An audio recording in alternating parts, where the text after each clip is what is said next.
Shalom GBI Putra, senang menyapa Anda pada minggu ini melalui ibadah online. Ibadah ini dapat ditonton setiap saat melalui akun YouTube GBI Putra Official. Ibadah doa akan diadakan setiap Selasa dan Jumat jam 8 malam di akun Instagram Sukirno Taryadi. Di masa pandemi ini, selain menjaga imun tubuh, mari para orang tua juga menjaga iman anak-anak kita. Ajak anak-anak kita untuk beribadah online sesuai usia mereka. Kebaktian Anchor Kids khusus anak pada pukul 10.15 pagi. Anchor Teens bagi remaja pukul 11 siang. Topik khotbah telah dipilihkan yang terbaik oleh para pembicara, disampaikan dengan menarik sesuai dengan tahapan usia, sehingga dapat diaplikasikan dalam kehidupan sehari-hari. Serta kebaktian Anchor Youth bagi pemuda pukul 2 siang. Seluruh rangkaian ibadah ini diadakan melalui Zoom secara online dan live streaming ditayangkan dari gedung GLCC, Green Lake Community Church. Kami tunggu kehadirannya ya. Kami mengajak jemaat semua untuk memberikan sesuatu kepada Tuhan melalui pujian dan penyembahan. Saat nanti pujian dinaikkan di rumah masing-masing, kami mengajak semua untuk bernyanyi bersama-sama karena Dialah yang layak disembah dan dipuji. Sebelum kita memulai ibadah, mari kita berdoa dulu.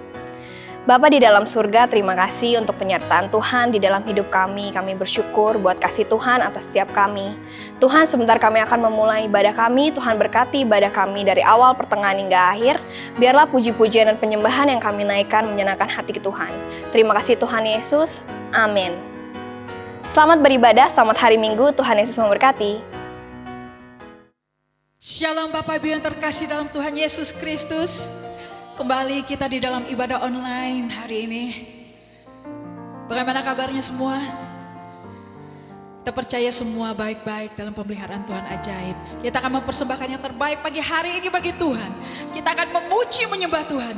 Mari saya undang Bapak Ibu untuk bangkit berdiri. Haleluya. Beri dia hormat, beri dia pujian, beri dia kemuliaan. Haleluya.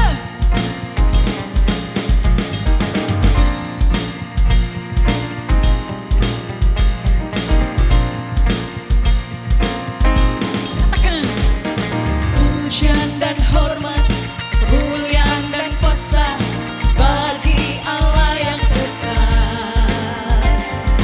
Dan segala bangsa, ciptaan semesta sujud di hadapan-Mu.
Engkau Tuhan untuk selama-lamanya. Namamu layak kami tinggikan, kami agungkan. Haleluya. Yang bersuka cita hari ini katakan haleluya.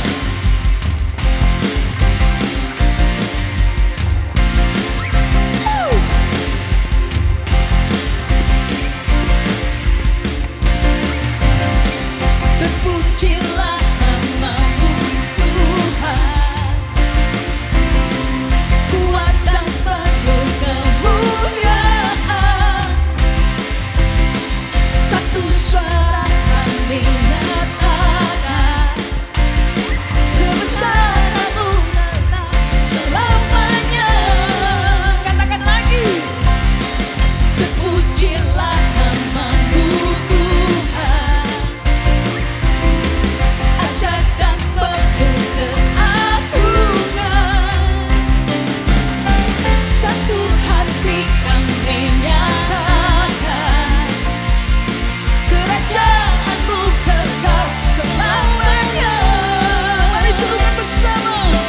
Oh, oh, oh, Engkaulah Raja atas dunia, yang menghancurkan kutub dan membebaskan jiwa. Kami bersorak bertepuk tangan. Engkau Tuhan percaya dan memerintah untuk selamanya.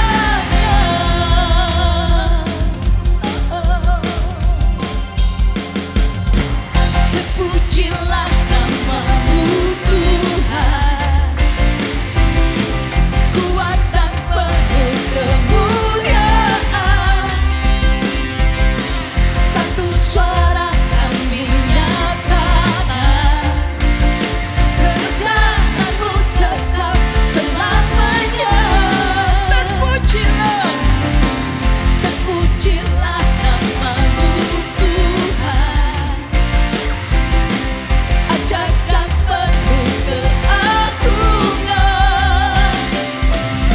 Satu hati kami nyatakan, kerajaan-Mu kekal selamanya. Oh, oh, Engkaulah Raja atas dunia, menghancurkan kutub dan membebaskan jiwa. Kami bersorak bertepuk tangan. Engkau Tuhan percaya dan memerintah untuk selamanya. Engkaulah Raja atas dunia, yang menghancurkan kutub dan membebaskan jiwa. Engkaulah Raja atas dunia, yang menghancurkan kutub dan membebaskan jiwa. Kami bersorak bertepuk tangan. Engkau Tuhan percaya dan memerintah untuk selamanya. Dan memerintah untuk selamanya. Dan memerintah untuk selamanya. Kau memerintah untuk selama-lamanya. Haleluya.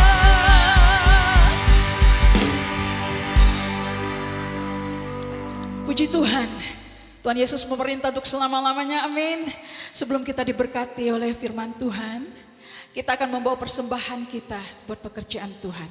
Bapak Ibu bisa memberi melalui QR Code atau melalui rekening yang tertera di layar Bapak Ibu masing-masing. Selamat mempersembahkan yang terbaik buat Tuhan. Kita berdoa. Bapa, kami bersyukur untuk hari ini, hari yang telah Kau jadikan. Saatnya Tuhan kami akan memberi Tuhan persembahan yang terbaik dengan penuh sukacita. Layakan setiap pemberian kami. Berkati anak-anak Tuhan yang memberi dengan sukacita. Terima kasih Bapa, dalam nama Tuhan Yesus Kristus kami berdoa dan mengucap syukur. Amin.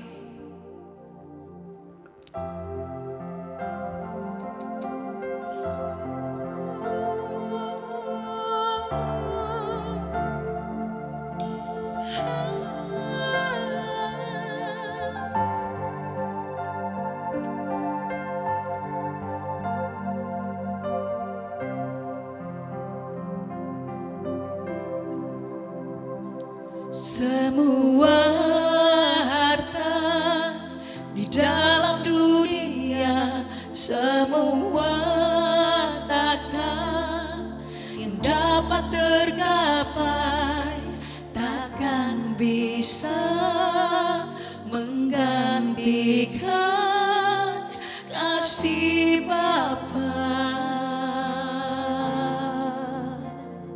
Semua terlukiskan, semua nada yang telah terdengar takkan bisa menandingi cintamu. Sampai habis bumi berlalu, sampai siang malam menyatu, akan ku puja dan ku sembah Engkau, ya Bapa-Ku, sampai nama-Mu ditinggikan di setiap hati dan bangsa. Kasih sayang-Mu dan setia-Mu kan menyertaiku.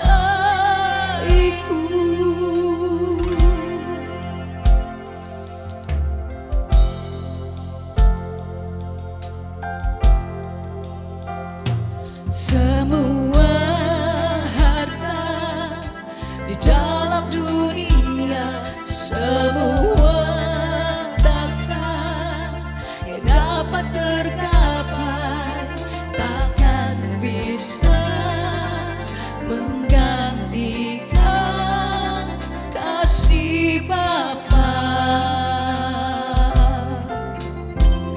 Semua karya yang telah terlukiskan, semua nada yang telah terdengar takkan bisa menandingi cintamu.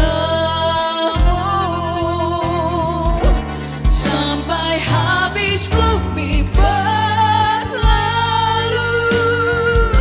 sampai siang malam menyatu, akan ku puja dan ku sembah Engkau, ya Bapa-Ku, sampai nama-Mu ditinggikan di setiap hati dan bangsa. Kasih sayang-Mu dan setia-Mu kan menyertaiku.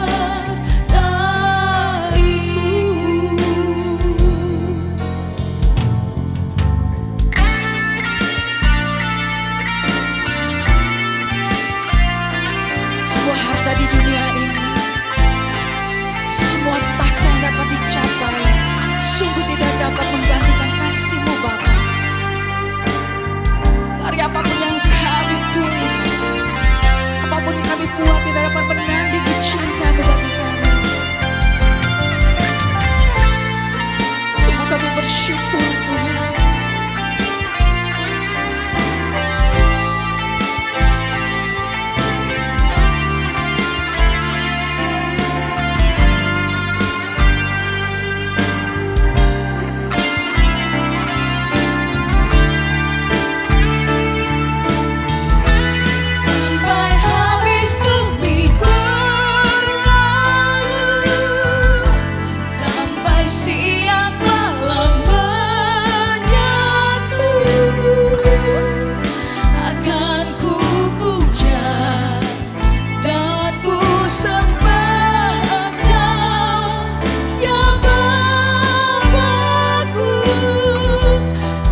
Terima kasih Bapa.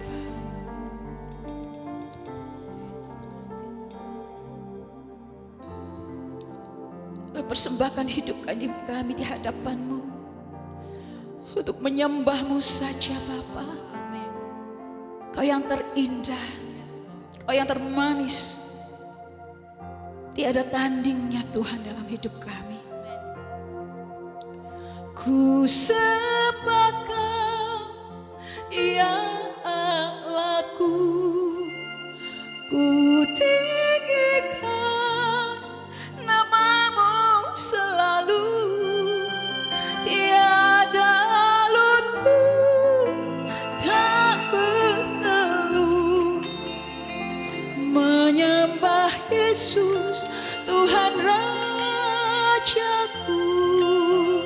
Ku sembah Kau, ya Allahku, ku tinggikan nama-Mu selalu, semua lidah kan mengaku Engkaulah Yesus Tuhan Rajaku.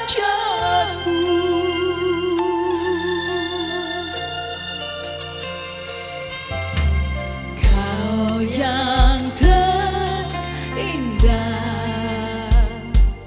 di dalam hidup ini, tiada Allah Tuhan yang seperti Engkau, besar perkasa penuh kemuliaan. Kau yang termanis di dalam hidup ini, ku cinta Kau lebih dari segalanya, besar kasih setiamu kepadaku. Ku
kuasa. Haleluya.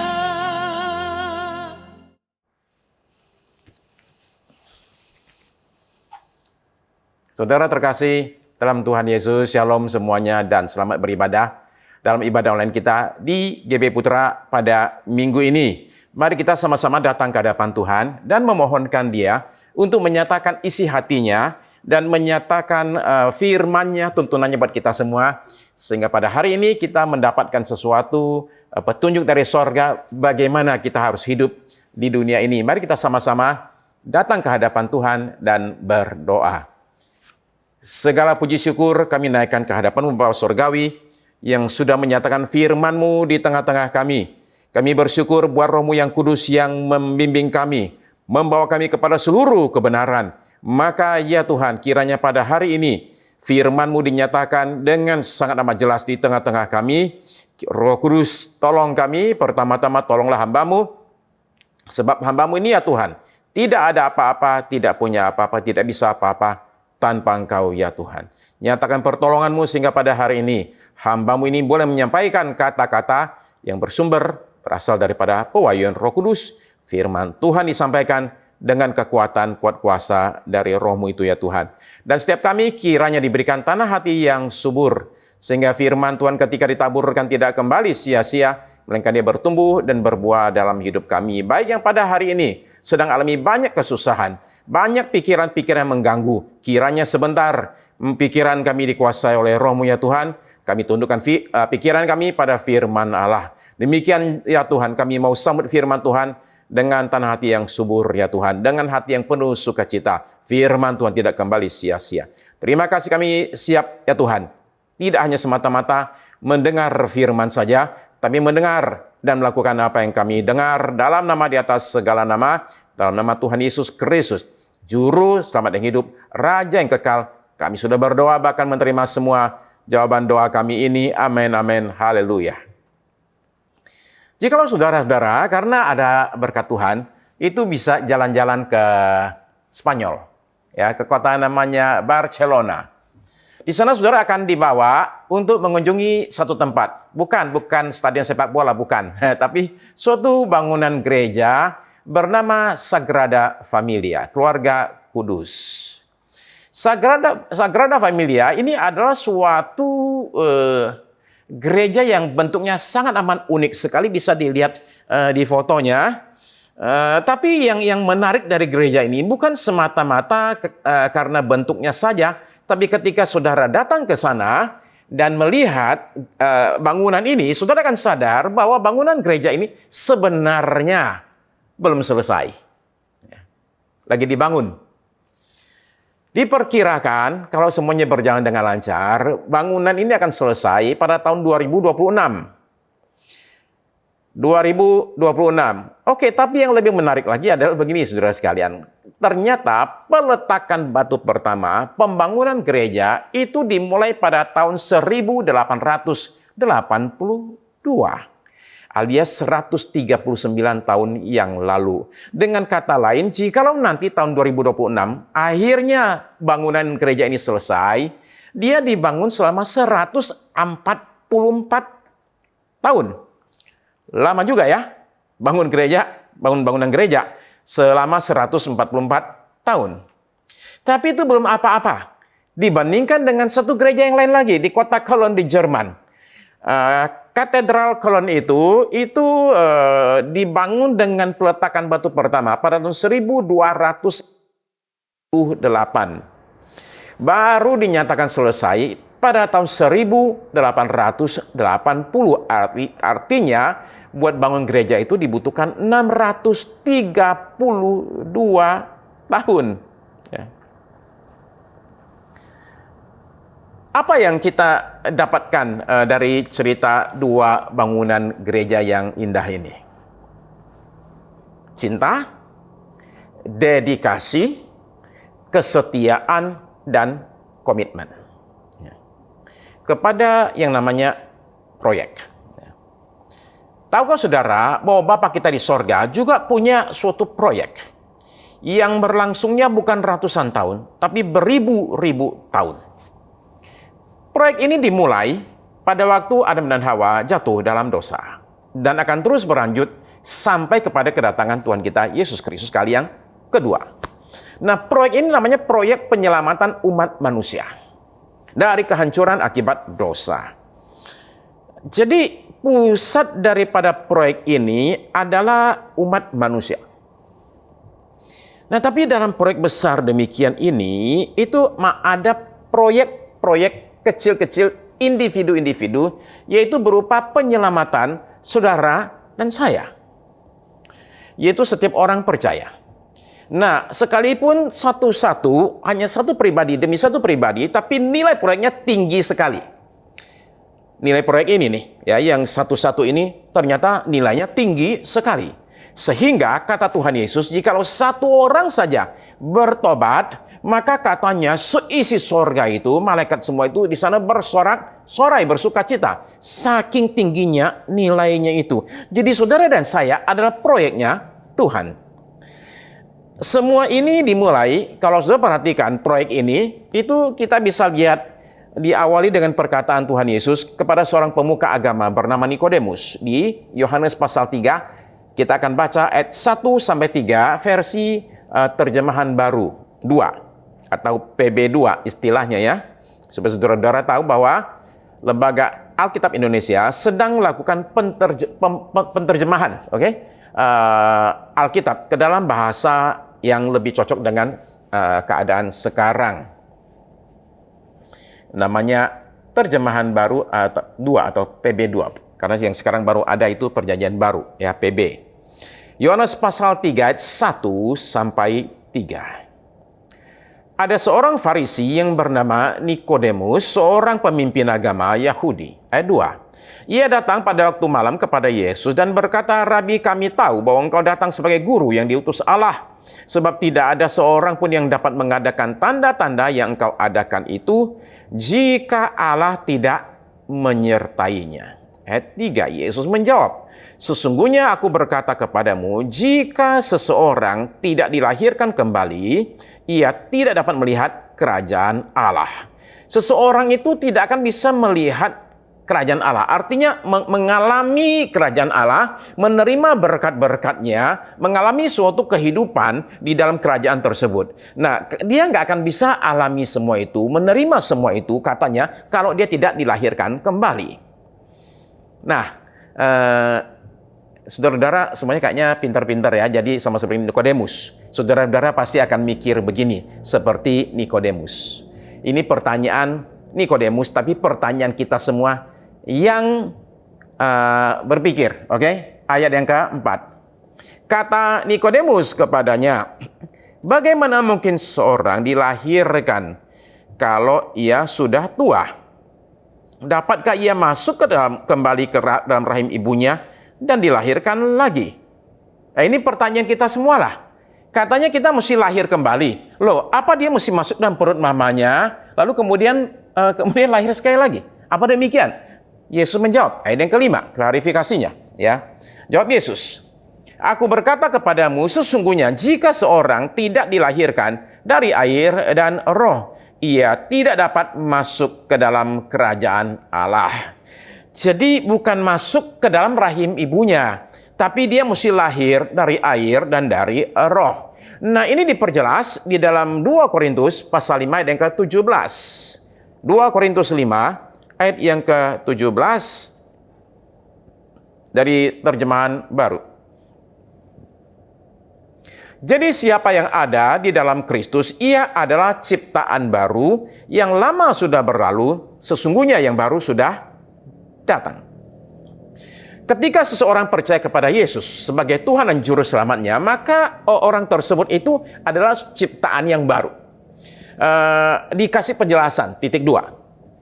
Yang lama sudah berlalu, yang baru sudah datang.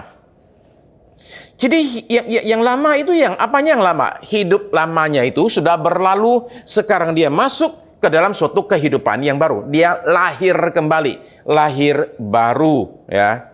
Seperti apa itu yang lama sudah berlalu, yang baru sudah datang? Saya kasih contoh. Tahun 2014 bulan April di kota Wenzhou di Tiongkok sana itu itu orang Kristen berkumpul di depan gereja mereka, gereja Sanjiang yang baru saja dibangun. Wencou ini disebut dengan istilah Yerusalemnya Tiongkok. Ya. Saking banyaknya orang Kristen di sana dan saking kuatnya kekristenan di kota Wencou itu. Nah, kenapa jemaat itu kumpul di sana rame-rame? Karena mereka mendengar bahwa ketua partai komunis setempat memerintahkan supaya gereja itu dihancurkan, dirubuhkan. Ya, padahal gerejanya itu besar sekali. Nah, massa yang berkumpul itu meminta pemerintah supaya gereja ini jangan diruntuhkan, dibiarkan tetap berdiri. Alasannya apa? Alasannya itu bukan mereka nggak ada lagi tempat ibadah. Bukan, saudara sekalian. Bukan karena udah keluar uang banyak gereja itu dibangun, sayang kalau dirobohkan. Bukan. Alasan mereka adalah, mereka berkata begini, coba dengar baik-baik. Mereka mengatakan, ini gereja tolong jangan dirubuhkan sebab hidup mereka berubah sekali sejak mereka menjadi pengikut Kristus. Itu alasan utama mereka. Tolong gereja kami, bangunan ini jangan dirobohkan sebab kami ketika percaya kepada Yesus, ibadah di gereja ini, maka kami menjadi orang-orang yang berubah. Ada satu anggota jemaat di sana bernama Chin, umur 55 tahun, yang berkata begini, kekristenan telah memberikan sumbangan besar kepada masyarakat di sini. Karena gereja, kami tidak lagi merokok, berjudi, atau mabok-mabokan. Saudara sekalian, ini yang namanya yang lama sudah berlalu, yang baru sudah datang. Kesaksian lain. Suatu hari, Harold Hughes ini adalah gubernur negara bagian Iowa di Amerika Serikat, tahun 60-an dulu ya. Suatu hari, Bapak Gubernur ini masuk ke bak mandi. Kenapa dia masuk ke bak mandi? Bukan buat mandi, tapi dia bilang supaya orang-orang bisa lebih gampang membersihkan kamar mandi itu. Ya, kalau dia mati. Sebab pada hari itu harus memutuskan bahwa dia mengambil pistol dan dia tembak mulutnya, ya. Jadi nanti kalau umpama dia bilang kalau saya tembak nanti otak kepala saya pecah, nanti berceceran, kamar mandi, bak mandi aja bunuh dirinya, ya. Istrinya udah nggak tahan dengan dia. Karena apa masalah? Cuma satu, mabok. Dan maboknya itu mabok yang mabok semabok-maboknya. Dia sendiri juga sudah capek dengan pergumulannya melawan alkohol. Dan dia merasa saya kalah, saya nggak sanggup, rumah tangga berantakan, karir sebentar lagi juga berantakan semua. Nah, tapi ini yang terjadi menurut Harold Hughes. Dia cerita bahwa pada saat dia masuk ke bak mandi tersebut, dia mengalami perjumpaan dengan satu pribadi, namanya Yesus.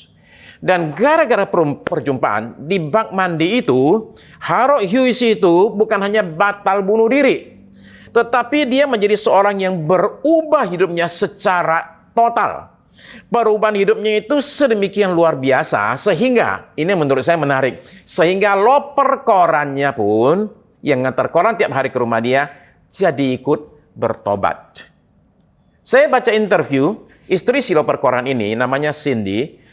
Dia berkata demikian. Dia bilang suami saya itu jadi pendeta itu gara-gara pertobatannya Harold Hughes. Suami saya bilang gini, ini orang kayak gini bisa berubah. Ini ada sesuatunya nih. Nah, asal tahu saja katanya, waktu masih mabok-mabokan, sebelum jadi Kristen, Harold Hughes ini suka nggak bayar langganan koran. Ngemplang dia itu. Ya. Begitu dia bertobat, terima Yesus, pembayaran jadi lancar. Bukan hanya itu. Dia berhenti minum dan jadi seorang yang sangat amat berubah jadi baik sekali. Saya punya puluhan cerita macam begini. Ya. Tentang orang-orang yang mengalami perubahan hidup yang sangat amat total setelah mengalami perjumpaan dengan Yesus. Pendosa menjadi pendoa, pemarah menjadi peramah, ya. Pemabok menjadi penginjil, dan penjudi menjadi misionaris. Ada cerita-cerita tentang pembunuh dan perampok yang menjadi hamba Tuhan. Pecandu narkoba sekarang menjadi pecandu keselamatan jiwa-jiwa. Nah, perubahan hidup adalah salah satu ciri seseorang itu menempatkan Yesus sebagai Tuhan dalam hidupnya. Itu salah satu cirinya. Itu terjadi adalah dia mengalami yang namanya perubahan. Nah, kalau perubahan tidak terjadi, maka kita patut meragukan.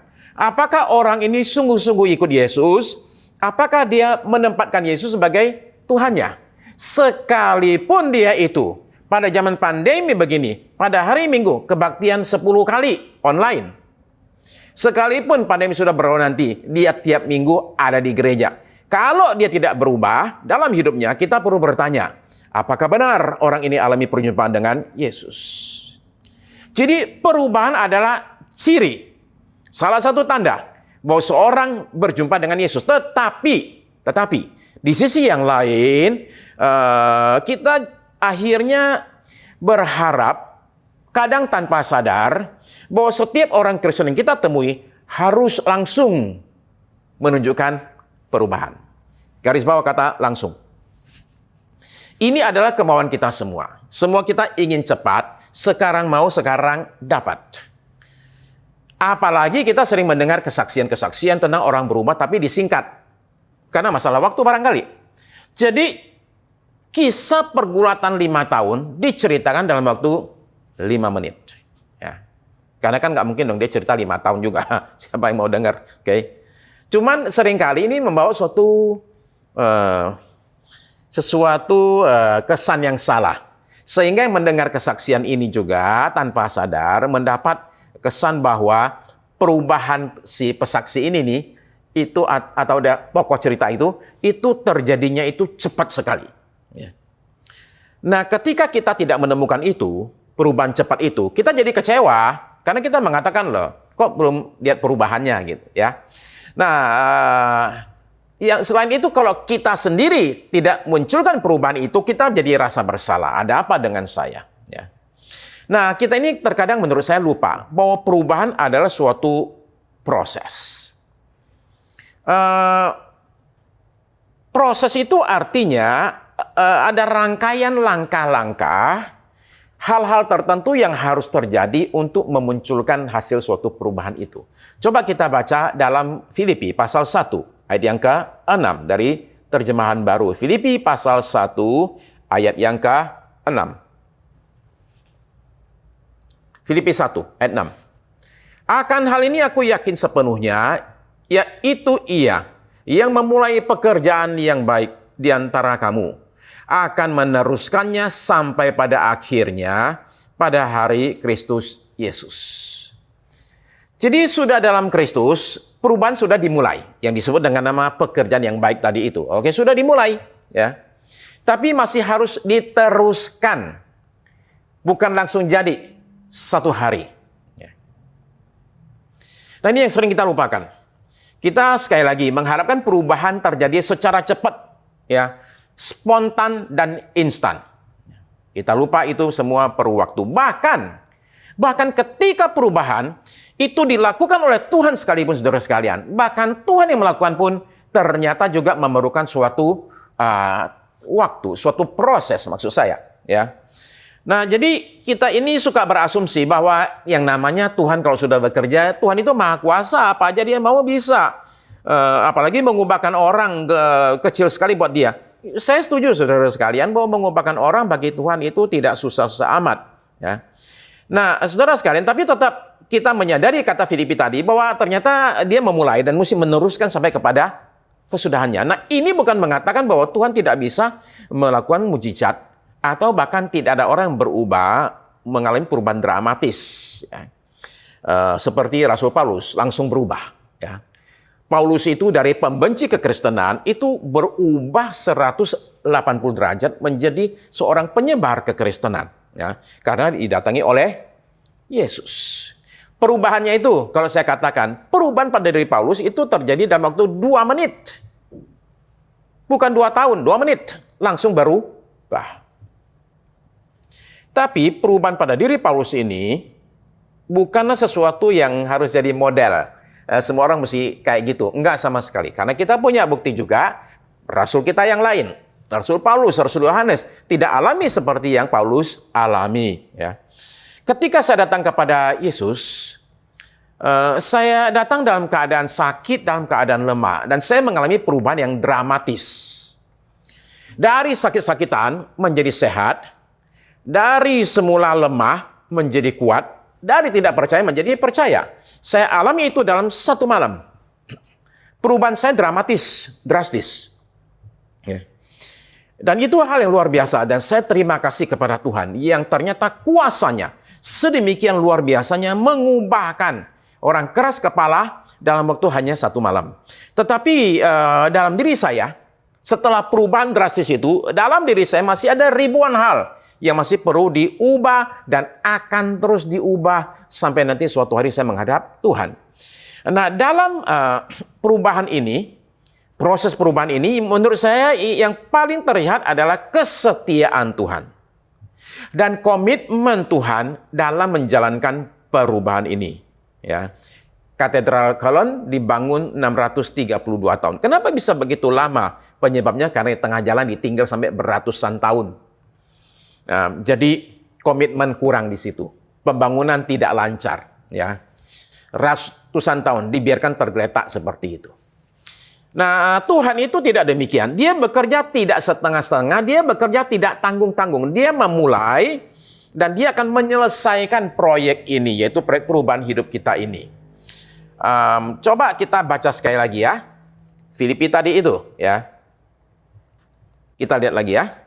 Akan hal ini katanya, aku yakin sepenuhnya, yaitu Ia yang memulai pekerjaan yang baik di antara kamu akan meneruskannya sampai pada akhirnya pada hari Kristus Yesus. Nah, ini kita bicara pada hari ini, saudara sekalian, tentang kesetiaan Tuhan, komitmen Tuhan dalam hidup orang percaya. Bagaimana Dia melakukan karyanya dalam diri kita. Dan itu kita akan lihat dalam 3 tahap. Mari lihat yang pertama. Tahap 1. Tuhan yang memulai.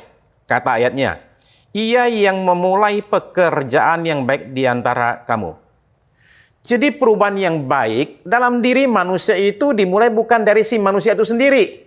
Tapi mesti dimulai dari Allah yang menciptakan manusia.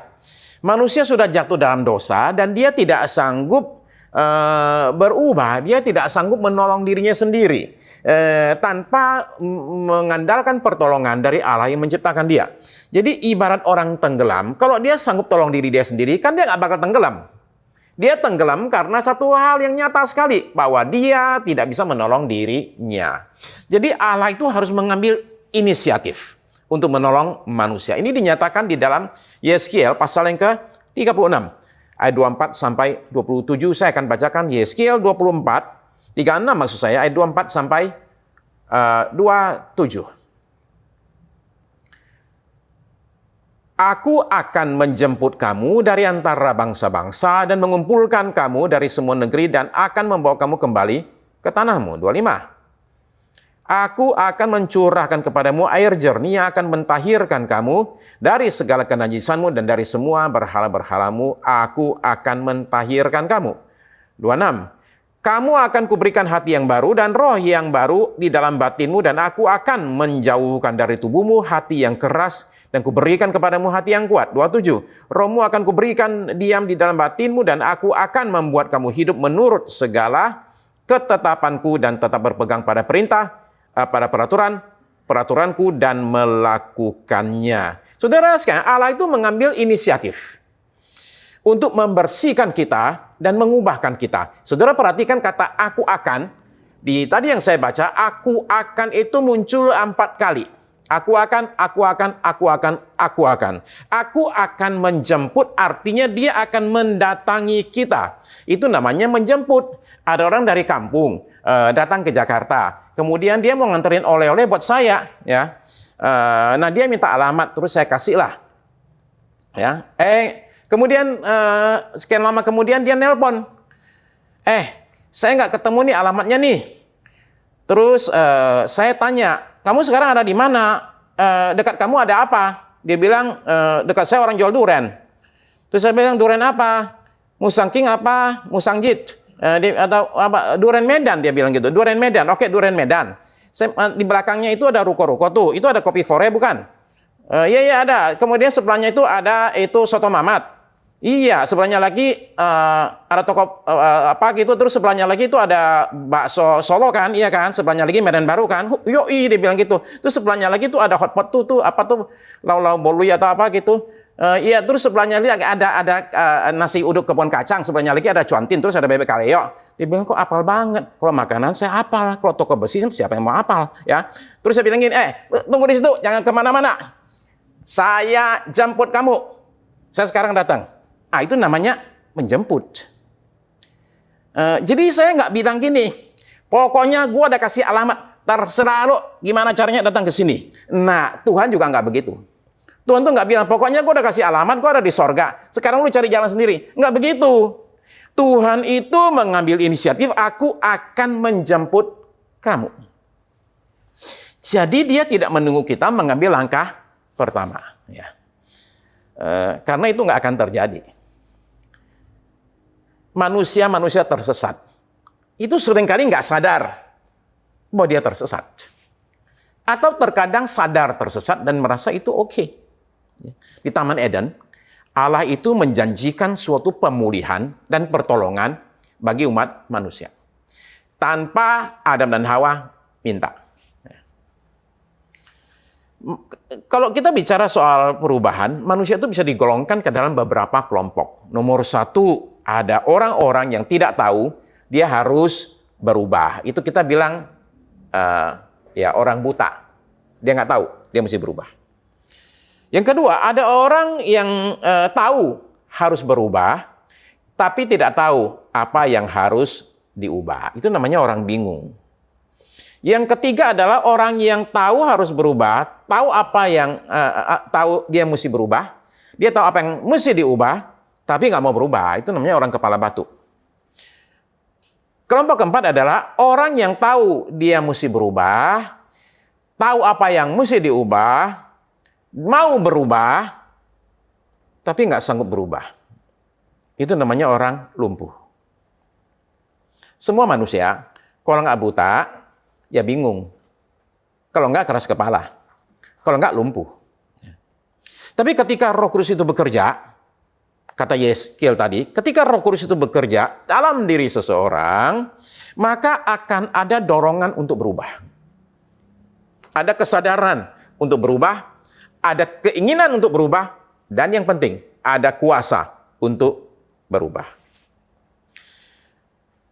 Nah, jadi kalau seseorang itu mengalami perubahan, ya, dia perlu sadar itu karena siapa? Yang jelas bukan karena dia. Ya. Jadi Allah yang memulai, itu yang pertama. Yang kedua adalah Allah itu yang meneruskan. Ya. Dia memulai, dia meneruskan. Ya. Akan meneruskannya. Ya. Jadi kita semua ini belum selesai diproses. Kata-kata akan meneruskannya di ayat Filipi 1 tadi itu menunjukkan bahwa proses ini masih berlangsung terus. Ini seperti rumah yang sedang dibangun, belum selesai dibangun. Ya. Kawat besinya masih bergelantungan, tembok itu sebagian masih belum disemen, kemudian kamar mandi masih berantakan. Ketika saudara lihat rumah begini, tentu saudara-saudara nggak akan bilang gini, rumah kok kayak begini, saya nggak mau tinggal di sini. Loh enggak, kita akan bilang begini, saya harus bersabar sebentar. Kenapa? Kalau sudah jadi bagus sekali, ini jelek gini karena apa? Belum selesai diperbaiki. Belum selesai dibangun. Karena itu ketika kita melihat orang Kristen masih ada ngawurnya, ya harap maklumlah. Kenapa? Dia belum selesai dikerjakannya itu. Kalau pendeta masih ada jeleknya, harap maklumlah. Dia juga belum selesai dikerjakan. Kalau jemaat masih ada nakal-nakalnya, ya masih ada ininya, masih ada hal tertentu yang bikin pendetanya sampai ngelus dada. Ya, maklumlah itu masih belum selesai dikerjakan soalnya, ya. Nah, perhatikan. Ini bukan mengatakan bahwa kita boleh membiarkan dosa atau kelemahan dalam hidup seseorang. Yang namanya dosa itu mesti segera kita bereskan, kita tinggalkan. Barangkali tidak langsung, tapi suatu langkah awal mesti dimulai untuk menanggalkan dosa dalam hidup kita. Ya. Sekali lagi, perubahan itu harus terjadi, cuma tidak semua langsung terjadi sekaligus. Ya. kita harus sabarlah terhadap proses. Nah, begini saudara sekalian. Saya mengatakan bahwa kita mesti belajar maklum kalau seorang itu belum sempurna. Ya, Tuhan masih belum selesai memperbaiki dia. Oke, ya. Nah, kita ini seringkali gemes ya. Kalau lihat orang berbuat salah, kalau diri sendiri berbuat salah, suka ada alasan sih. Ya.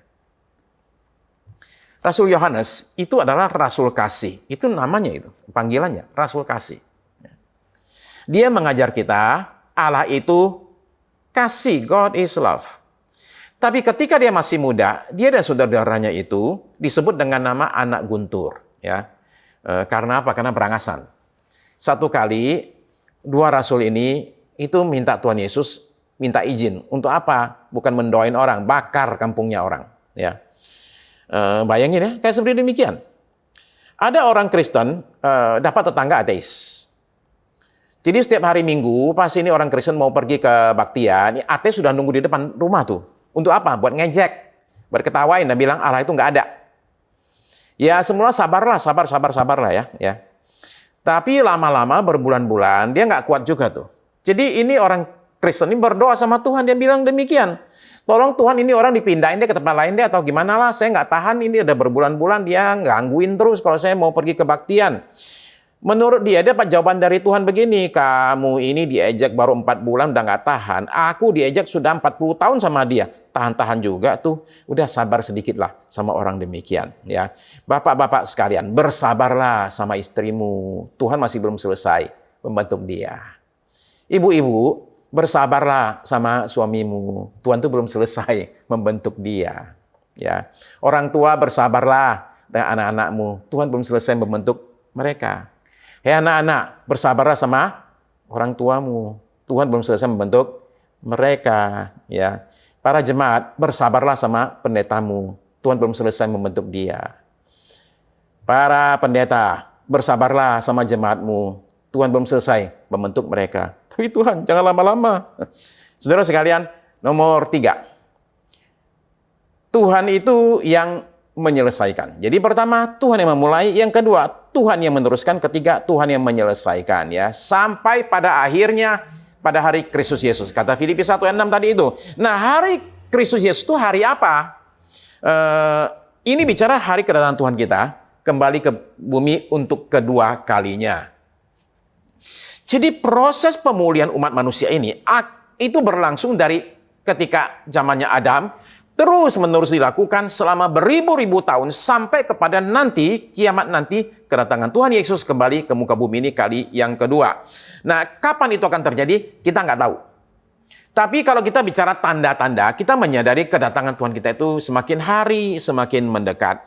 Salah satu tanda yang Tuhan Yesus sebutkan adalah yang namanya sampar, ya, sampar atau wabah, penyakit yang menular sekali seperti yang kita hadapi pada saat ini. COVID-19 tentu bukanlah sampar yang terakhir, saudara-saudara sekalian. Akan ada lagi yang lain, kita nggak tahu kapan, ya, saudara sekalian. Dunia ini sudah terlalu kacau dan terlalu kalut. Satu perang sudah berakhir di Afghanistan. Secara resmi ada pernyataan, perangnya sudah selesai. Ya. Tapi itu pernyataan. Ya. Perangnya masih akan berlangsung lah, cuma bentuknya jadi berbeda. Ya. Bukan hanya itu. Ya. Saya percaya akan ada perang-perang yang lain lagi. Karena ada orang-orang yang mendapatkan keuntungan ketika ada perang. Orang demikian ini selalu akan mengusahakan ada perang di mana-mana. Ya. Polusi semakin jadi, dunia semakin rusak, perubahan cuaca yang semakin membuat dunia ini kacau balau, saudara sekalian, 50 lebih orang mati, kira-kira 50 orang mati di daerah New York sekitarnya karena banjir, sebagian mati karena ada di basement, air turun, mereka nggak bisa naik dan meninggal di situ. Kapan dunia ini akan beres? Dunia akan beres ketika Tuhan Yesus datang kembali kali yang kedua. Tapi hari ini kita nggak bicara di luar sana. Kita bicara yang di dalam sini. Bagaimana kita ini bisa dibereskan di bagian dalam kita.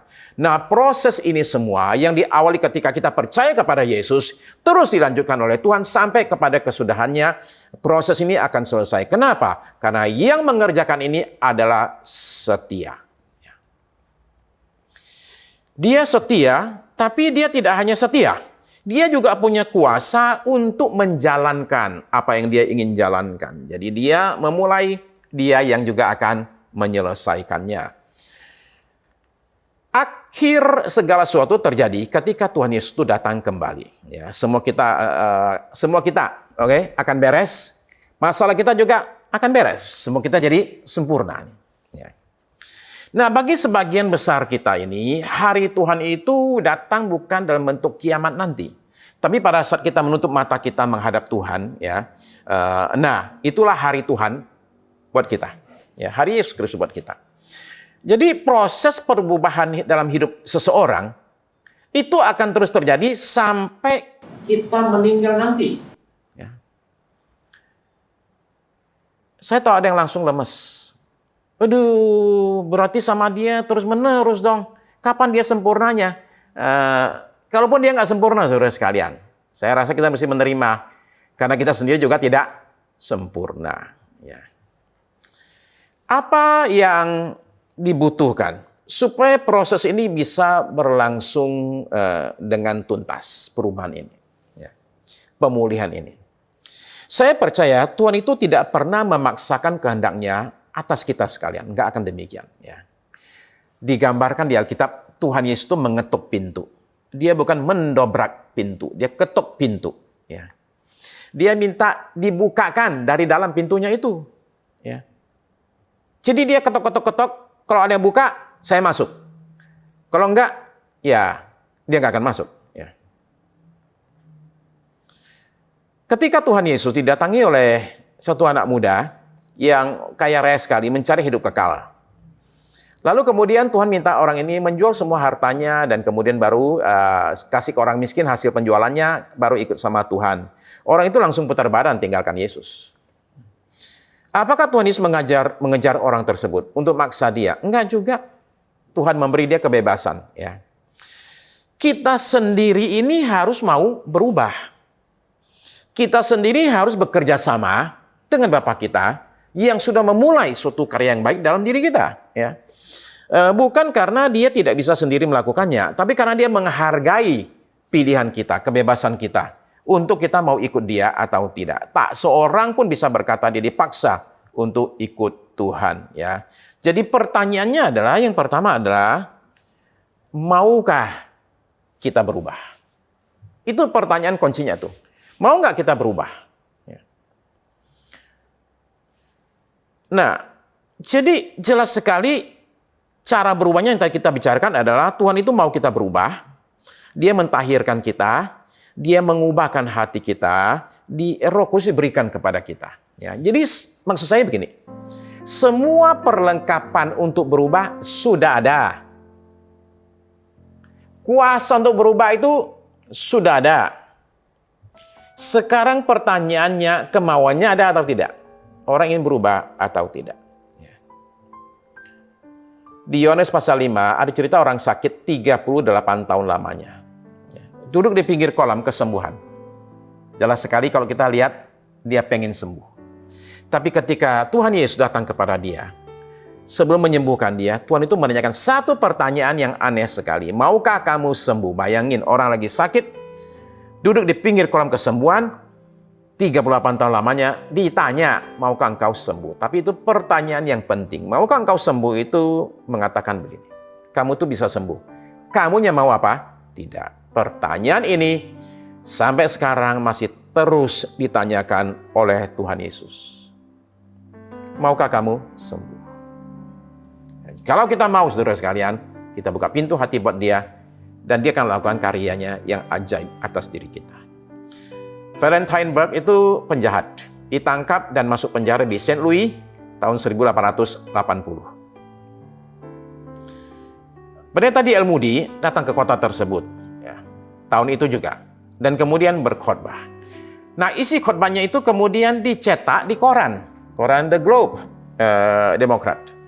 Jadi si koran itu kasih judul khotbahnya, yaitu judulnya begini. How the Jailer at Philippi was caught. Bagaimana sipir penjara di Filipi tertangkap. Nah, Valentine Burke ini itu pernah masuk penjara di kota Filipi. Tapi bukan Filipi yang di Alkitab, yang di Yunani, bukan. Di Amerika itu ada satu kota namanya Filipi juga. Nah, si Valentine ini pernah masuk penjara di kota Filipi di Amerika ini. Dan dia kenal sipirnya. Jadi dia pengen tahu, itu orang ditangkap nih. Saya baca beritanya. Ketika dia baca, dia baru sadar ini bukan berita yang dia pikir. Ini ternyata khotbahnya pendeta Moody. Ya. Tapi sekalipun niatnya dari awal salah, Roh Kudus tetap bekerja. Valentine baca khotbah tersebut, kisah 16 itu ya. Dan kemudian dia terima Yesus. Tengah malam jam 12. Kemudian dia lepas dari penjara. Nah, lalu dia bikin cari kerja. Masalahnya ada dua. Satu, catatannya dia penjahat, residivis. Yang kedua, mukanya bopeng. Jadi ketika minta kerja, cari kerja, enggak ada yang mau kasih dia kerja. Masa lalumu jelek, wajahmu jelek. Dan jiwa baru bertobat ini, memutuskan untuk datang kepada Tuhan. Dan dia minta supaya Tuhan ubahkanlah wajah saya.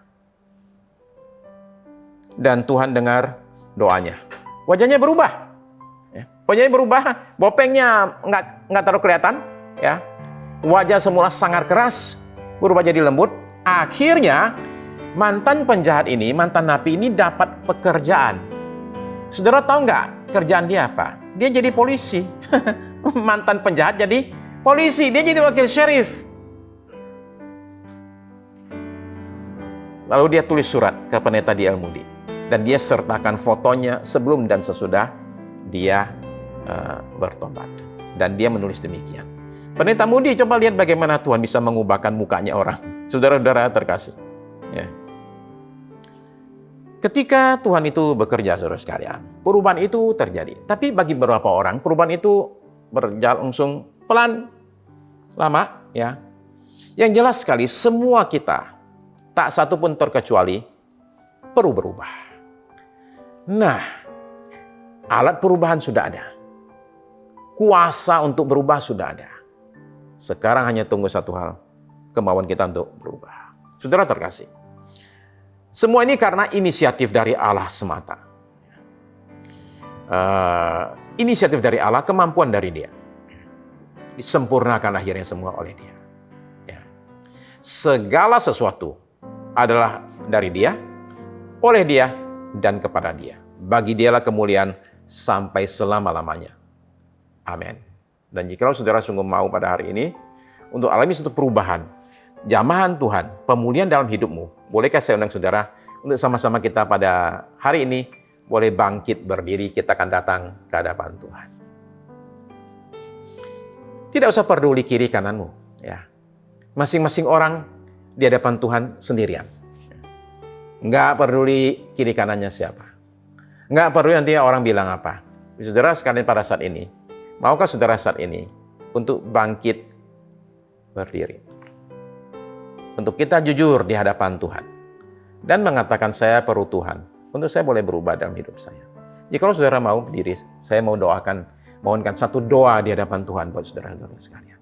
Tapi saya anjurkan saudara-saudara masing-masing untuk saudara bicara dengan Tuhan. Dari lubuk hati yang paling dalam, Tuhan mendengarkan doa yang dari dalam hati.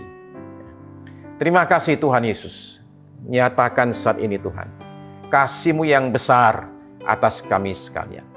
Saudara-saudariku yang pada hari ini bangkit berdiri dalam doa ini, masing-masing menaikkan doa, dan Engkau Tuhan mendengarkan seruan kami, jeritan kami, mendengarkan permohonan kami, mendengarkan pengakuan-pengakuan kami ya Tuhan.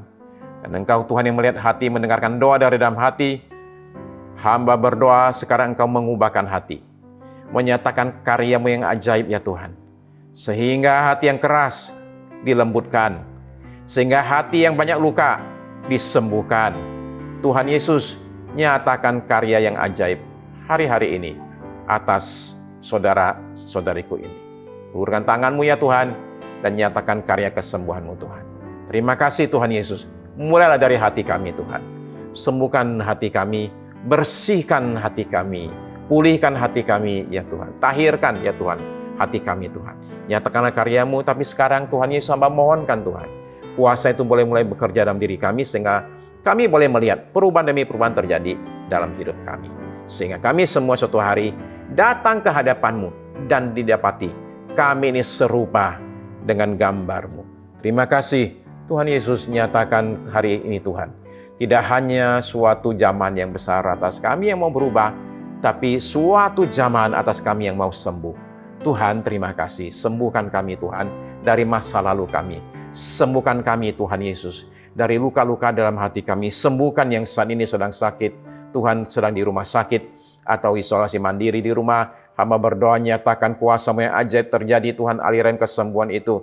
Healing grace itu boleh mengalir dalam diri setiap kami, dan kesembuhan itu menjadi bagian kami di dalam nama Yesus. Ada orang-orang tertentu yang saat ini ikut ibadah ini dalam keadaan sakit. Hamba-Mu memohonkan kuasa yang ajaib boleh menjamah. Saudara-saudariku ini Tuhan tahu siapa orangnya, ada di mana orangnya, dan kuasa-Mu menjamah. Terima kasih kesembuhan terjadi atas kami. Sembuhkan tidak hanya badan kami, sembuhkan rumah tangga kami ya Tuhan. Sembuhkan Tuhan karir kami, pekerjaan kami, sembuhkan masa depan kami Tuhan Yesus. Sembuhkan hubungan kami Tuhan, termasuk hubungan kami dengan Tuhan boleh sembuh. Terima kasih Tuhan Yesus, hamba-Mu sekarang mohonkan berkat, pertolongan Tuhan, kemurahan Tuhan buat bangsa Indonesia. Nyatakan pada hari-hari ini kesembuhan yang ajaib, sehingga Tuhan di mana-mana kami boleh melihat kuasa Tuhan dinyatakan, dan bangsa kami lepas dari berbagai krisis. Terima kasih Tuhan, berkati tim Praise and Worship, berkati tim media, berkati Tuhan mereka berulang tahun minggu lalu, kuasa Tuhan yang ajaib dinyatakan atas kami sekalian. Terima kasih ya Tuhan, dan sekarang di akhir ibadah ini kiranya berkat Tuhan dilimpahkan atas kami sekalian. Terima kasih ya Tuhan. Saudara terkasih dalam Tuhan Yesus, ibadah kita pada hari ini sudah selesai. Mari kita berpisah satu dengan yang lain dengan membawa berkat berlimpah dari Allah Bapa kita di sorga, kasih karunia dari Tuhan kita Yesus Kristus, bimbingan, pertolongan, penyertaan Roh Kudus dari sekarang ini sampai Maranatha. Tuhan kita kembali kali yang kedua. Amin. Amin.